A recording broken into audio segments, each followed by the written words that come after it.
My son changed the will while I was in the hospital. I let him. The next day, he told me without any preamble, I sold your house to pay for a vacation for me and my wife.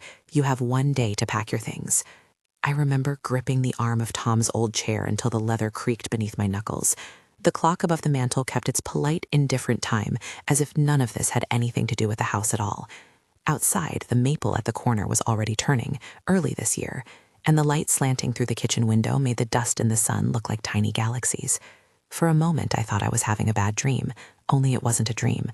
Brian was on my porch, Tiffany standing just inside the doorway with a smile that did not reach her eyes. You should understand what this house is to me. It's not merely a structure of bricks and shingles. Tom planted the rose bushes on the south side the year we moved in. There are dents in the floor where the library table stood when the children were small, marks made by toys and teenage chairs, and once by a hastily dropped box of Christmas ornaments. We bought a television in the den the week the twins were born. We painted the guest room twice because Tom hated the color we chose the first time. Every year on my birthday, the neighbors would appear with a cake and paper plates. We'd sit in the sunroom and Tom would sip his coffee and complain about the heat. This house is memory with a roof. After Tom passed, the house became my refuge. I signed the papers for the Sanderson Family Trust in 2021 because that was what the planner recommended. It seemed tidy and sensible then, a way to keep things in order. The trust named me as trustee.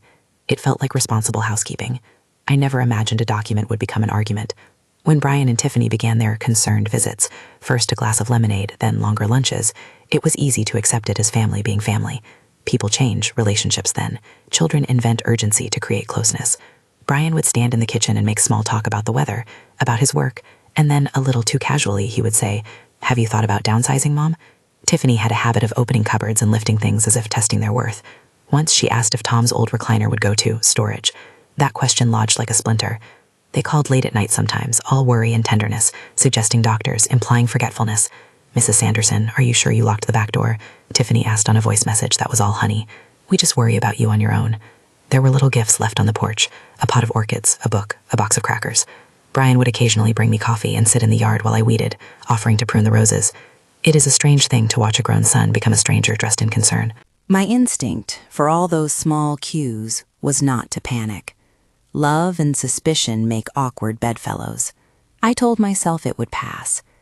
But there is a particular kind of gut knowledge that lives in the body of someone who has borne decades of daybreaks and dinners and neighborhood barbecues. You read the little things like lines in a face. Those visits had a pattern. Patterns are rarely innocent. Then one afternoon, a year after the trust was established, Brian arrived with an expression that did not fit the rest of his face. He was smiling, but too brightly, and he carried a thin manila envelope. He sat at the kitchen table, placed the envelope between us, and said it as if reading stage directions. "I sold your house," he told me, "to pay for a vacation for me and my wife. You have 1 day to pack your things." It landed in the house like a storm. For one long breath, I felt only the sound of the mantel clock, then the roaring in my ears. If you have ever been made suddenly small by the person you once helped raise, you know the particular humiliation. It wasn't just theft, it felt like erasure. I did not scream. I have never been good at screaming. Instead, I made tea and offered him a cup. He took it.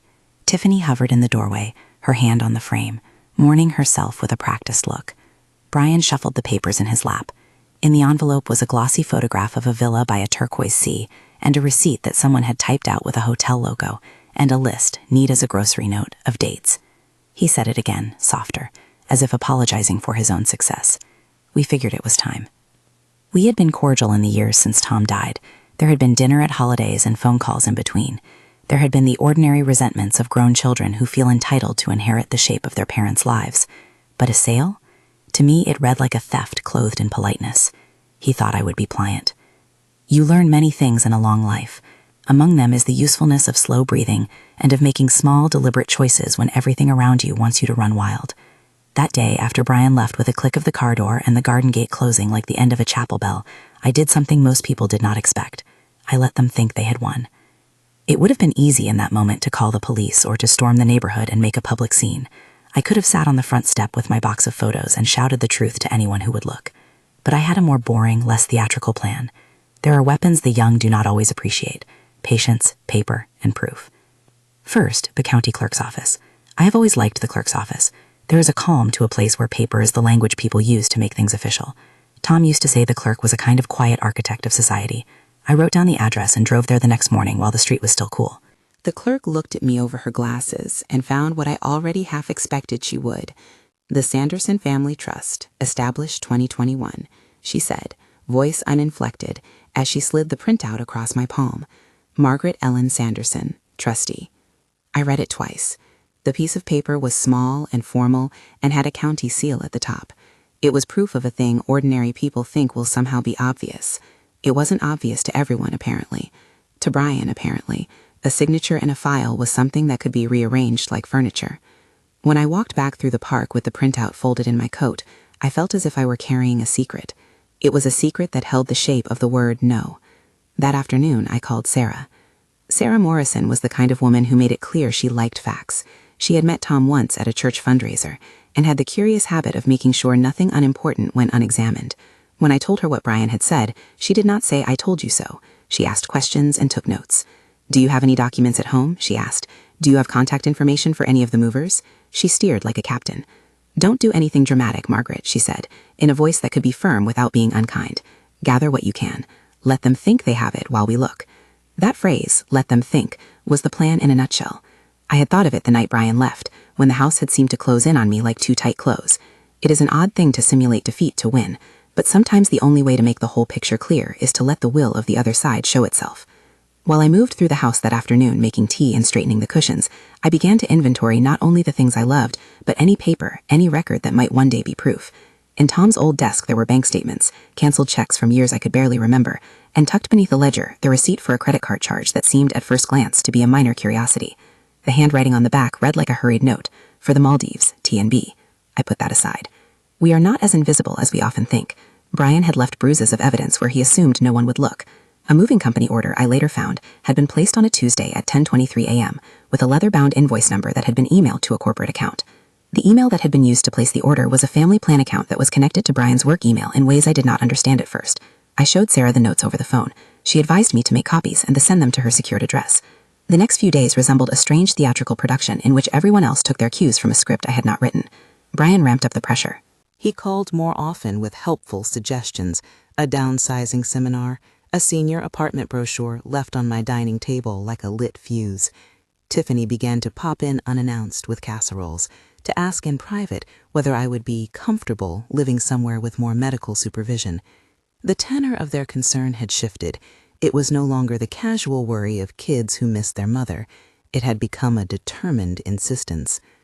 One evening, I sat on the sunroom floor and listened to a voicemail from Tiffany that was all sweetness and wounded devotion. "It's hard to see you alone," she said in a syrupy tone. "We're only thinking about your safety. We just want what's best." I listened and felt older and more certain than I had in years. Loving someone does not give you moral ownership of their life. Robert Chin, a man who worked with Brian at his firm and who had once mowed my lawn when he was a boy, carrying a clipped newspaper in his pocket, called the next week. He had always been good with facts, and like many people who work with numbers, had a way of finding them when they wanted to be hidden. "I ran a query on a corporate card tied to Brian," he said quietly, as if discussing the weather. "I thought it was odd. There's a charge, $47,000, to Tropical Dreams Luxury Resorts for a Maldives package." I almost dropped the phone. $47,000 is not pocket change. I could imagine what such a sum looked like in airline miles and villas and champagne toasts under a foreign moon. But more importantly, it painted motive in a color that was hard to ignore. It was not proof of sale, not by itself, but it was a thread, a filament that connected Brian's sudden insistence with a possible personal appetite. He claimed later, in a message I would hear through Sarah, that the money was a misunderstanding, an accrual error on a corporate account. For now, it was a bright bead on a string of evidence. When the moving company came, it was on a Wednesday. I had been awake early, planting pansies in the front bed, when two men in blue uniforms pulled up in a van with no company name, only a phone number printed on the side. They were polite enough. They had an order form and a clipboard. One of them had a faded logo on his cap and a coffee stain on his sleeve. The smell of diesel and the gossamer scent of cut grass made the day seem ordinary. If you had seen them, you might have thought, in a glance, that they were hired help and that I had asked for their services. They were professionals doing their job, or so it would have seemed to anyone who did not look closely. Brian arrived with a friend from his office, a man Robert had mentioned in passing at some point, and Tiffany walked behind him carrying a box of picture frames. They spoke quietly among themselves. "We have a limited window," Brian said, which is how one announces theft with the bland efficiency of a scheduling email. I did not confront them that morning. Instead, I called Sarah and left a message that said only, "They're here." Then I opened the front door and made tea for myself. The men went about their work, folding blankets, loading boxes. They worked fast and careful, as though the objects themselves would complain if manhandled. In the living room where Tom's chair sat, a mover lifted a box of my neighbor's old hymnals, which I had kept precisely because Tom liked the way they smelt. I watched them from the doorway and pretended ignorance. Perhaps the most enraging thing about that day was the choreography of it, the way it all tried to make itself ordinary, as if all that was required to rewrite a life was a signature and a van. They stacked boxes on the sidewalk under the maple. Tiffany arranged the photos with a precise, almost tender touch, and then handed a small stack to one of the movers, saying, "These are for the storage facility." Storage is a euphemism for dispossession. I let them work until a mover paused with a box of my grandchildren's toys in his arms and went to take it outside. That was the moment I decided the play had to end. I crossed the living room and stood with my hand on the back of Tom's chair. The old leather was warm from sunlight. I think the sight of Tom's chair steadied me more than anything. I felt the years under my palm like a map. "Store these in the den," I said, more simply than I had any right to be. Brian looked at me with a surprise that betrayed his expectation that I would be confused, that I would stand trembling in the doorway. Tiffany's smile wavered. The mover glanced between us, unsure whether to obey the woman who had been paid or the woman who was still the house's rightful steward. It was at that instant that my phone clicked with a message from Sarah. "I'm on my way," it read. Those 3 words carry a particular sort of power. They were not a promise of violence. They were a promise of process. The law is often slow-moving, but when it arrives with clear intent, it is as persuasive as any army. I watched Brian fret. He was a man who had believed until very recently in the pliability of his mother's goodwill. The plan was unraveling because he had assumed I would react predictably. He had expected fear. He had not expected a search for proof. He had not expected me to know the clerk's office, or to have Sarah's number, or to have friends like Helen or Clara, who would come and sit with me and bring lemonade and ask thoughtful, quiet questions. That night, while the movers finished and the neighborhood settled into its slow breathing, I sat at the kitchen table and made a list. On top, I wrote, "Gather documents." Under that, "Call Robert Chen back." Under that, "Make copies of bank statements." Under that, "Ask Helen about a security camera in the alley." The list made the chaos into a plan. It changed the emotional timber from panic to strategy. There is a kind of cunning that grows in people who have learned to live through hard things. It is the same cunning that taught me to keep the spare key in the knitted pocket beneath the birdhouse after Tom died. It is the same cunning that taught me to make a cake that last year's grandchildren would crave.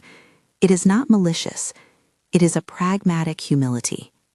I began to collect, quietly and methodically. I copied the trust document and slipped the copy into an envelope. I photographed the moving company's clipboard with my phone. I saved an email that had been sent to a corporate address confirming a payment. I logged into the account where the $47,000 charge had appeared and took screenshots of the receipt. Tropical Dreams Luxury Resorts was clear as day, the invoice number and the location glowing in small font on my screen. Technology, which can be used to silence and remove, can also be a lantern. I learned that in those slow hours when everything else felt like it might fall away. By then, the neighborhood had begun to murmur. Word travels in small towns, and in small towns of the mind. Whispers seep into the air and then into the hands of people you did not expect. Helen called the following morning and said, "I'm coming over with the book club. We'll be there in an hour." The book club was not usually a rescue squad. We read novels, we argued about punctuation, we drank tea. But Helen and Clara and Patricia knew me. They knew Tom. They also knew how a person could be papered into disappearance by the very people who claimed to love them. "Don't be theatrical, Margaret," Clara said when she arrived, because she always spoke like a bulldog with pearls. She sat on the sunroom couch and folded her hands over her knees, and for the first time in weeks, the room felt like a safe place to be honest and angry and small and enormous all at once. They listened while I explained the trust and the bribed smile and the moving company's quiet efficiency. They did not offer bromides. They brought pie and they put their feet up, and they asked with a kind of blunt tenderness what I planned to do next. "We'll help," Helen said simply. She meant paperwork and phone calls, and someone to sit with me when appointments felt like exams. "You are not alone," she added. Sometimes the greatest defense is community. There is dignity in being tended by others who know the value of your history. It is also effective. Helen had a nephew who worked with video security systems. Clara had a cousin who worked at the bank. Patricia had friends at the health center who knew where to look for records. All of these were not magical solutions. They were strands that, when woven together, made a rope. Meanwhile, Brian and Tiffany continued to move through the choreography of ownership, as if repetition could turn a lie into a fact. They placed items in boxes and labeled them in a handwriting that suggested permanence. They asked my opinion about curtains and laughed about modern minimalism, like people who believe style can justify theft. I sat and answered, not with anger, but with a quiet insistence that the truth would out. One afternoon, a man in a medical coat came down my path and waited under the maple. He introduced himself as Dr. Henshaw. He had a soft voice and a clipboard. He asked how I had been sleeping, and whether I remembered the names of the current president and of my grandchildren, and whether I had ever felt confused while shopping. He smiled at me in a way that, in the months to come, would feel performative and rehearsed. I sat on the bench and listened. People with a white coat and a gentle tone can make even the most steely of us feel fragile. He asked politely about my medication and referred to a comprehensive evaluation that might help everyone feel more comfortable. It was careful, the way one offers a tourniquet. I kept my smile and I answered the questions as well as I could, but I also made a mental note. Dr. Henshaw's presence seemed scheduled rather than coincidental. His questions read like a script. Manipulation takes many forms. In the months after that visit, his name would appear in a set of emails and phone messages that, when stitched together, suggested a pattern. For the moment, though, he was a polite man under the maple, offering the flavor of concern. There are, in life, moments that require you to choose between spectacle and strategy. Spectacle is the thing the television cameras eat. It is the outraged letter that makes you temporarily famous. Strategy is quieter. It is the act of making sure you have a lawyer who understands trusts, of copying bank statements, of gathering the person who can testify to your regular capacity to manage bills.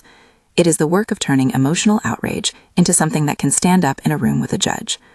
The next morning, while the light was still wet on the leaves, Sarah came by. She was not alone. An associate brought a thin folder of forms and a determined expression. "We should file a temporary restraining order on any further removal of property," she said, in a voice that broke no nonsense. For many people, the words temporary restraining order float in with the smell of lawyers and formality. To me, they sounded like the first proper sentences of a story I had refused to accept as mine. I signed, with hands that did not shake as much as I had feared. The pen felt purposeful in my fingers. Outside, the movers had left a stack of boxes on the curb. Inside, the house stilled. A kind of human dignity returned when people who knew process stood by your side. But there was more to do. There was a larger, uglier possibility that had been raised in the edges of conversations and in the subtext of Tiffany's visits. Guardianship. It is an ugly word that sounds like benevolence, but can mean ownership. Guardianship petitions can be used by people to bypass documents and to shift control from a person into the hands of someone else. I had read about such things in the newspaper. I had sat with women who had been worn down into a surrender they did not choose. It had a way of appearing sudden and inevitable. I did not want guards over my life. I wanted to keep making tea at noon and pruning the roses and bending over my books with the same little sigh Tom used to make when he read the paper. But there were steps people could take to push a judge to decide otherwise. I felt in the pit of my stomach the presence of this threat. It was not hypothetical. I had seen the language of guardianship in Tiffany's polite emails and heard it in Dr. Henshaw's offhand suggestion of evaluation. I felt the shape of it like cold. So we prepared. Sarah instructed us on what testimony might look like, but she did not promise outcomes. She simply asked me to jot down names of friends who could speak to how I managed the house, to gather bank records that showed my payments and my deposits, to make a list of daily activities that demonstrated my capacity. She asked gently whether I could think of anyone who would corroborate that I paid the utilities, wrote checks, and maintained my appointments. My book club came forward without hesitation. Helen made notes. Clara wrote a short letter about how I had taught her to prune roses when she was 19. As the days moved like gear teeth meshing, Brian grew more agitated. He sent messages that alternated between affection and pressure. "We just want you safe," he wrote. "We love you and want the best." It was a phrase that could be used to cradle a person or to straitjacket them. I read it and folded it into the pile of things I would present to the court if need be. I began to sleep with the trust document beneath my pillow some nights, not because it was fragile, but because it soothed me to have proof close. In the quiet hours, I thought of Tom and of the life we had built. I thought about what it meant to outlive a partner and still be asked to forfeit the shape of your remaining days. At 73, I had fewer illusions about the world. I also had less patience for people who thought love gave them entitlement. Then, on a morning that started like any other, someone knocked hard at my door. The sound was purposeful. I opened to find a man in a suit and a woman with a stern, sympathetic face. They identified themselves as from Adult Protective Services. The letter they held had an official seal. They asked me questions in pairs, friendly but clipped. Someone in the neighborhood had called them. Whether that call had come from Brian or from a concerned neighbor was not yet clear to me. Their visit was not an accusation against me, but a signal that the machinery of scrutiny had begun to spin. "I'd like to see some of your documents," the woman said, and I felt the race of air that happens when a storm has not yet broken. It was, oddly, what I had been waiting for. Scrutiny under light. I offered them the trust paperwork and the copies of bank statements Sarah had asked me to assemble. They took notes. They were polite. They were also a part of the system that, in the end, would help decide whether my autonomy would be preserved. By then, the pattern had become clear. Brian's insistence, Tiffany's sweetness, the moving ban with no logo, the appearance of a friendly doctor. These were not independent quirks. They were a cluster of tactics aimed at one thing. They were intended to make the truth pliant. I had let them think they won, so I could see what they would reveal when they moved under the belief that victory was theirs. Letting them walk forward had been a test and an invitation to reveal the evidence of their intention. In those early days, I felt as if I were playing chess with a family member who had confused ownership for affection. What I did not yet know, as the days blurred into one another with the rhythm of paperwork and witness lists and the slow gliding in and out of people who belonged to me and those who did not, was how far Brian would go, or how the law would answer. I had found the trust. I had found the Maldives charge. I had the mover's order form and the quiet testimony of friends. I had the sense that this was not only about property, but about calling out a kind of entitlement that had positioned affection as a pretext for dispossession. The next day, with boxes still stacked like fortifications on the curb, I sat at the kitchen table while Sarah sorted through the documents. The house hummed with quiet energy. In the sunroom, the roses Tom had planted still bloomed, stubborn and fragrant. My hands smelled of soil and paper. I felt tired and oddly buoyant, as if the combination of indignation and plan had made me light. There were more calls to make, more people to notify, more threads to pull. Some would be humiliating, some would be sorrowful. But there was a central fact that steadied me. The trust existed. It was not the only thing that mattered, but it was an anchor. If the next day had taught me anything, it was that a person can be surprised by the measure of their own courage. And so I prepared. I made lists and tea and called the book club to remind them of Sarah's likely need for witnesses. I brushed my hair in the mirror with slower, steadier strokes than usual. Outside, the street remained polite, a benign disregard that allowed the most intimate dramas to unfold in silence. That afternoon, as the sun tilted toward the roofline and the mover's van left with a polite beep, a message arrived on my phone. Court date scheduled. Bring copies of all documents. The words sat on my screen like a dare. I folded the paper with the trust in my hand and walked out to the garden. I knelt by the roses and pressed my fingers into the soil. There is something about earth that is frankly therapeutic. It reminds you that growth can continue despite the weather. The next part of the story would require more than soil and determination. It would require witnesses and testimony, the slow grind of institutional response, and a judge willing to listen. But at the end of that afternoon, the day after Brian announced his supposed victory, I carried the proof I needed and a list of people who would stand with me. I had let them think they had won, for now. They had shown their hand, and when you can see an opponent's hand, you can plan. The house was mine in law and in the quiet ledger of a life. The question was how to make the law see it the way my memory did. The work would be tedious and painful and public in a way I had not anticipated. There would be a hearing, an audience, a judge. There would be a judge who, we hoped, would listen. But before that happened, there were more small things to arrange. Copies to make, a neighbor to ask for security footage, a remnant box of photographs that needed to be cataloged, and a call to Helen to ask her to record what she had witnessed about my managing the household bills. I dialed and felt a steady confidence as her voice answered on the first ring. "Come on over," she said. "Bring that copy of the trust. We'll make it impossible for them to pretend ignorance." Her certainty bolstered me. The next day would be the day we began the first formal steps. I remembered Tom's hands on mine at the kitchen table years ago when he told me that people will do what they think they can get away with, Margaret. He had said it in a teasing tone, but I suppose he'd been serious. When it comes to defending a life, you must sometimes use the tools you have: paper, proof, and the people willing to stand beside you. I folded the trust back into its envelope and tied it with a ribbon I had kept from a birthday present Tom had given me the year he learned to restore furniture. The ribbon was faded, the color of late summer. I placed it carefully in the top drawer of the desk, where the calendar and the telephone book used to live. It felt right to keep it close. Outside, in the waning light, a neighbor walked her dog and called hello. From somewhere down the street, someone mowed a lawn. The ordinary noises kept happening, indifferent and necessary, while I prepared to turn this private calamity into something accountable. My son had thought he could rearrange my life in a day. He had forgotten that a life is more than a signature on a page. And so, with the trust beneath my hand and the driveway cleared of boxes, I sat and waited for what would come next. The court date arrived like any other day in town. Spectacles of routine with a gravity that made the courthouse doors feel heavier than they looked. I had ironed a blouse Tom would have approved of. Sober, clean lines, no flourishes. Sarah said the clothing gave you a kind of quiet authority. I am not vain about such things, but she was right. There is a way a person stands in trousers and collars that makes a judge pay attention. The courtroom smelled of lemon cleaner and old paper. Sunlight bent through high windows and made lines on the polished floor. People shuffled in. Neighbors, the book club, Helen's nephew with a camera tucked under his arm, and Patricia from the clinic, who had been willing to speak to the regularity of my appointments. Sarah's quiet competence set like a frame around us. James Kirkland, who had come as Brian's attorney, had the practiced composure of someone paid to be unruffled.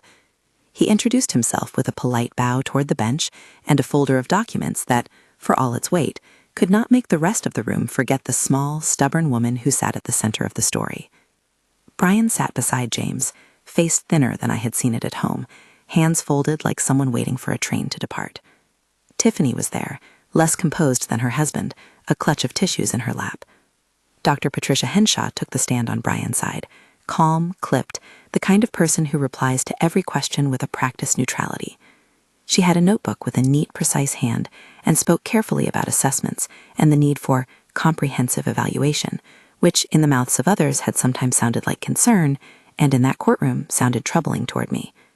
Sarah's opening words were short and seemed to bend the room toward clarity. She did something I admired. She told a story made of paper. She laid out the trust document, dated 2021, and explained that I was the named trustee. She showed the clerk's printout like a map leading to the same point. Then she pulled forward the moving company's order form and the email trail that connected a corporate account to a scheduling confirmation. The clerk's printout, the mover's order form, the charge to Tropical Dreams Luxury Resorts, those things had the blunt, ordinary power of hard proof. It is a strange sensation to watch things you had collected in the quieter hours of your days walk up to a judge and arrange themselves into a narrative. The security footage Helen's nephew had retrieved, he had set up the camera after conversation with me and with Sarah's approval, played on a screen at the front of the room. The grainy video showed men in a van and boxes stacked in the driveway, Tiffany turning photographs over like someone cataloging memory to be moved. For a moment, the hum of the projector filled the room. You could have heard a pin drop. Robert Chen testified next. He is a man who measures things with an accountant's steadiness. He does not speak like a gossip, but like someone reading a ledger aloud. He explained the charge. $47,000 to Tropical Dreams Luxury Resorts with a card that had been connected in ways he traced on the page to corporate billing arranged through accounts Brian had access to. He did not say what Brian had intended with the money. He testified to a charge, a date, a number. That small, particular bead of fact hung in the air and made motive more than rumor. James Kirtland objected at times, searching for a different frame, but the detail held. Sarah then moved through the records with a patient thoroughness. She had copies of my bank statements, legible entries showing my regular payments, monthly checks I had written, my utilities paid on time. She had the ledger Tom and I had kept together for years, showing the small arithmetic of our life, grocery bills, a subscription to the local paper, a check to the church.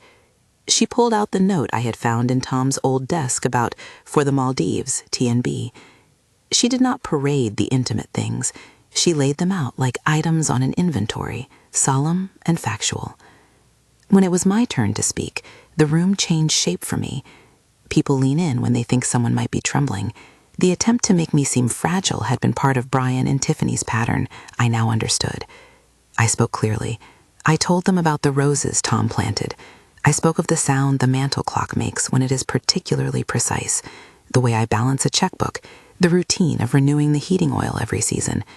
I said I paid the bills, that I had been the one to sign the trust in 2021, and that I had never transferred the house. Dr. Henshaw's testimony was careful, as she had always been in person. She spoke of tests she had conducted and of the behavioral cues she had found concerning.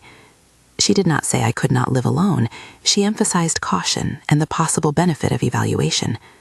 Sarah stepped up to rebut with facts rather than barbs. She called witnesses who had seen me in ordinary competence. Clara, who spoke about the time I had taught her to prune a hydrangea and who had seen me balance my checkbook. Patricia, who testified to my punctuality at the clinic and my sharp memory for dates of appointments. Helen read aloud a note about the years I had managed neighborhood drives and the time she had seen me negotiating with contractors and banks. Their testimony was ordinary and strong in its ordinariness. When it was James Kirtland's turn to push back, he did so with the clarity of craft. He tried to paint a picture of escalation and of concern that, in his telling, could suggest the need for protective oversight. He questioned the mover's paperwork and sought to make the security footage look accidental rather than deliberate. He questioned Robert about the $47,000, as if context might erase the charge. But Sarah had already built a lattice of proof that made the edges of his argument less sharp. The record looked like a map leading to motive. Perhaps the most unsettling moment came when Brian took the stand. He spoke with the voice of a man who believed he had been generous. He used phrases like, "we only wanted what was best," and spoke of worry as if worry were a currency that purchased rights. There was a peculiar hollow note when he explained the act, a mixture of entitlement and bewilderment that suggested he did not expect the pushback. He apologized in a way that asked to be believed rather than to be accountable. He looked at me and said several things that sounded like remorse and a great many things that fluttered away without addressing the ledger I had brought to the table. When the Judge Patricia Carmichael, leaned forward to speak, everyone in the room seemed to hold their breath with the polite exactness of a community waiting to see what a law would do with a moral problem.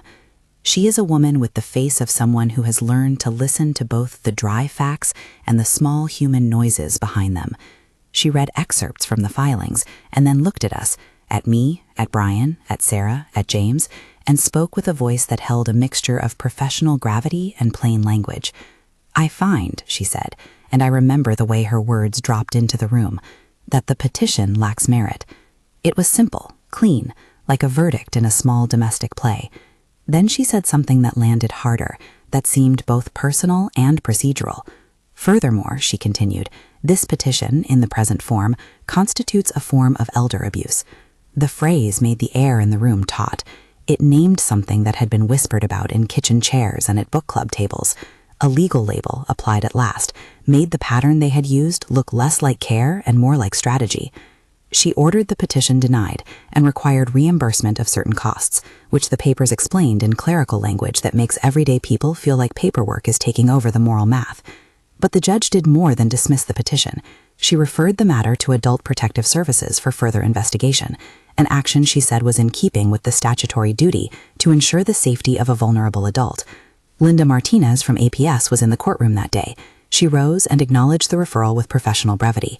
I felt the floor under me being steadied not by vengeance, but by the machinery of oversight. Outside the courtroom, Helen hugged me like a woman who had been carrying a weight and had finally been permitted to set it down. Sarah spoke with a quiet satisfaction that was not triumphal. She said what I felt in her tone. Now we can let the system do its work. It is strange to put trust in institutions. One wants to be wary, but sometimes institutions have forms and processes that can hold the truth in a way a single person cannot. APS moved with the steady tempo of bureaucracy engaged in duty. Linda Martinez called and scheduled interviews, asked for copies of records I had already provided to Sarah, and came by with a clipboard and the serious attention of someone whose job it is to parse family stories into actions. She spoke to neighbors, to the moving company, and to the bank where copies of the $47,000 charge had been flagged. She also interviewed Brian and Tiffany in separate meetings. The investigation produced more paper, statements, sworn notes, interviews that would become part of an official file. An investigation does not humiliate, it clarifies. Linda was precise but kind in the way that makes truth easier to find. She said that cases like this were heartbreaking, but not uncommon, and that the goal was not to punish for spectacle, but to protect. Her work led to an inquiry at Brian's firm. I did not sit at the table for those HR meetings. I read the minutes with a distant curiosity. The firm's compliance officer called Sarah to ask questions about the $47,000 charge and the improprieties suggested in the email chains Robert had provided. The inquiry was thorough. In the months that followed, Brian was suspended, and eventually the company moved to terminate his employment for violations related to company card use and policy breaches. I cannot take pleasure in someone's livelihood ending, but I also cannot ignore the fact that institutional consequences sometimes follow when individuals confuse entitlement with stewardship. Legal consequences are not always the kind of justice you imagine when you are hurt by someone you love. Courts can do certain things. They can order fees paid, they can dismiss petitions, they can refer matters to protective services. They cannot, with the snap of a gavel, restore the quiet trust of family afternoons, nor mend the years of estrangement. Those are losses with their own arithmetic, but the law can make accountable the choices that cross a line. Brian and Tiffany's financial house began to look shaky in other ways. The misuse of funds, or at least the appearance of it, and the resulting inquiry alarmed creditors. I cannot pretend I followed those particulars like a lawyer, but I received in polite envelopes notices that indicated pressure at their address, foreclosure proceedings initiated on their townhouse, and financial liens appearing in public records. I read the documents with the same mixture of pity and validation I felt over the whole affair. Consequences had arrived, not by my design as retribution, but as the logical result of actions that had been exposed and questioned. We settled, eventually, in a way that closed one chapter and opened another. James Kirkland sent a letter through his office that proposed terms. The lines were carefully written. Brian would renounce any claim to the property and any further attempt to gain guardianship. He would complete counseling recommended by APS, and certain fees and costs would be addressed. He apologized in a formal tone and promised compliance. I read the letter with a calm that surprised me. I had not wanted to make the courthouse a theater for family quarrels, but I also wanted boundaries that could be enforced. Sarah advised me to accept the settlement as a pragmatic resolution. She did not counsel forgiveness or reconciliation. She counseled what the law could secure. I signed the agreement with the kind of solemnity that one reserves for things that mark a change in a life. The settlement did not magically restore Brian to the son I had wanted him to be. It required him to complete counseling and to renounce his claim. It required him, in effect, to step back from the idea that his affection gave him ownership. The settlement was, in its terms, practical. It also carried the message that actions have accountability. In the months that followed, the slow process of repair began. I hired a contractor, an honest, careful man from town, to fix the porch where movers had scuffed the paint. I repainted Tom's armchair, reupholstered a cushion, and replanted roses on the south side in a small, steady assortment. People came by with casseroles again, but this time they brought them because they wanted to celebrate, rather than because a drama demanded consolation. The book club read a novel that had nothing to do with legal procedure. We argued over a misplaced comma and laughed in ways that felt like sutures. We established a small foundation, modest and practical, to support local elder protection programs and to assist families navigating the paperwork that can look like a fortress to those without guidance. We did not create a big office or a national brand.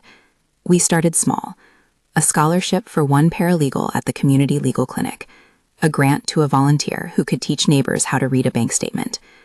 The work felt like the right kind of repair, putting some of the pain into a resource that might help another neighbor avoid the same loneliness when documents and affection become entangled. The foundation was not a way to punish my son. It was a way to make meaning out of a painful season. Legalities and courthouses had their place. So did community education and quiet advocacy. Helen, Clara, and Patricia helped to organize a small evening of talks at the library, where a county clerk explained trusts in plain language and a social worker discussed warning signs. We filled the room with folding chairs and the kind of practical curiosity that makes people brave enough to ask the questions they would have been ashamed to speak aloud before. As for Brian, the lines in his face stayed complicated. He sent a letter, one of those brief, formal things that say sorry in a grammar of self-preservation. He renounced a claim. He began counseling, as he had promised, and he did that work, sometimes grudgingly. I do not write this to narrate a clean redemption. The relationship between me and my son remains, in many ways, altered. There are calls that go unanswered.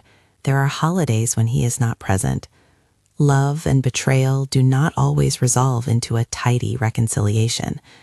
But I chose to protect the remaining shape of my life, rather than to wait for a repentance I could not depend upon.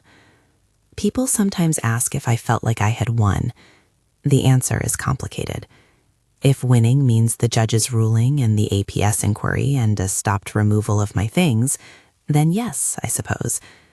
If winning means the restoration of a child's character to its former glow, not exactly. What I won was the right to keep my life intact on my own terms and to have the public instruments of law and community acknowledge that my autonomy mattered. The garden healed in a way that surprised me. We took down the boxes and mended the hedges. We planted an extra row of roses in memory of the way Tom used to fuss over the spacing. The sunroom, after the porch was painted and a new rug laid, became a place where people came for tea and conversation that had nothing to do with guardianship or court filings. We had an open house one spring, small and not ostentatious. Neighbors, the book club, Sarah and her associate who had become, in a way, part of my extended household. Helen brought a lemon cake the way she always did. Clara brought a salad with too many herbs. Patricia brought a pot of chamomile tea. It was at one of those gatherings that I met David. He is not a dramatic character, no sudden loves to reframe a life. He is a quiet man who has lost enough to understand the value of ordinary kindness. We met at the library talk where he had come to learn about estate planning after his sister fell ill. He sat 2 chairs down from me and laughed at the proper moments, then asked a question about the clerk's procedure that made the room chuckle. Over time, our conversations moved from paper to tomatoes, from bylaws to the small scandal of an unreliable sprinkler. He brings me newspapers and knows how I like my coffee. He walks slowly with me and listens when I tell the story of the roses. There is no sweeping romance. There is a companionship that rests like a hand on the small of your back while you walk. Sometimes in the evenings when the light goes thin and the mantel clock keeps its cast-off time, I think of the longness of marriage and of the slippery qualities of memory and love. I think of Tom and of the way he would have rolled his eyes at the idea that legal terms could feel like mercy.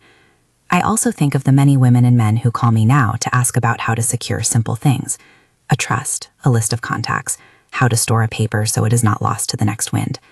I tell them plainly what I told Sarah the day she arrived. Gather what you can and let the people who love you know where the papers live. We have learned in town and in my life that community matters. The book club members still come to prune roses with me in late summer. They still sit and make lists over tea when some neighbor needs help. Helen's nephew kept the security footage and gave us a copy for the archive. Robert Chin, ever practical, helped establish a small fund for families to check for suspicious charges. Linda Martinez from APS returned one autumn to speak at a neighborhood meeting about the warning signs of elder financial exploitation. She spoke about surveillance and about paperwork with the same steady clarity she had shown in my case. It mattered that the community moved from sympathy to action. The foundation we set up is not a monument to my pain.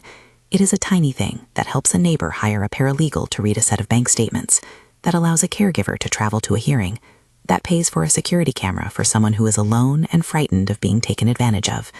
These are not dramatic rescues. They are practical stitches. Sometimes friends say I should have begged my son to change. I cannot reclaim the tenderness of the past by public pleading. There is, I have learned, a dignity in saying no. There is a different kind of love that respects another person's boundaries, rather than buying access with guilt. Love does not give a person the right to erase another's life. I do not tell this story as a warning alone. I tell it because I want people to know that a quiet life can be defended, and that paper and patience, those small, dull weapons, are often enough when wielded with clear intent. I tell it because the system, imperfect and slow as it can be, sometimes aligns to protect those who are vulnerable when the right constellation of proof and advocacy come together. In the years that followed the hearing, my house became again a place of small celebrations, a birthday cake that the neighbors sang over, a tea for the library volunteers, the book club's Christmas sift of fiction and gossip.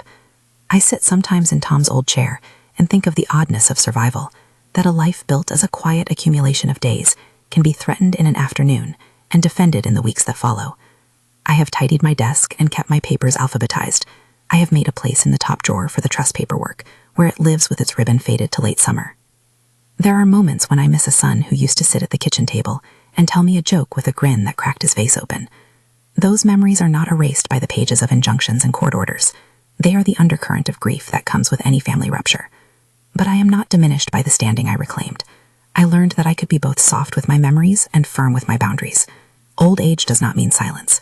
If you are listening and this story lands in your chest, perhaps because you know the sting of a loved one's betrayal, or the slow ache of being watched too closely under the guise of care, know this: there are people who will stand by you, and there are forms of help that are less theatrical and more effective than outrage. Gather your papers, keep a list of names, make a friend like Helen or Clara who will come and hold a pen while you sign. Seek competent counsel. I say seek rather than do, because I will not pretend this is legal advice, only the story of what happened for me and how I use the tools available to preserve my life. We fall into the habit of thinking some costs are inevitable with age. They are not. We are owed the right to choose our days until the point that a competent court decides otherwise. That is not a guarantee of happiness. It is a guarantee of dignity. The last time Brian and I spoke, we kept our word short and necessary. He sent a note that said he regretted what he had done and that he would honor the agreement. I accepted the terms. I chose safety over spectacle. I chose the right to keep making tea and pruning the roses and reading on a winter afternoon. Some things you do for yourself in the presence of witnesses, so the world will see you as you see yourself. So what would you do if your child tried to sell your home? I cannot say for others, but I can tell you what I did. I let them think they had won for long enough to show their hand. I gathered the proof. I called a lawyer I trusted, and I asked my community to sit with me in the small courtroom moments that decide large things. You are never too old to fight for what's yours. That sentence is not a threat. It is a claim to a life that belongs to you. If this story resonated with you, or if you know someone who might need to hear it, please consider sharing it or subscribing for more stories about standing up for yourself. And if you are walking through something similar, please look for local elder advocacy resources in your area. There are people who will help you translate sorrow into action.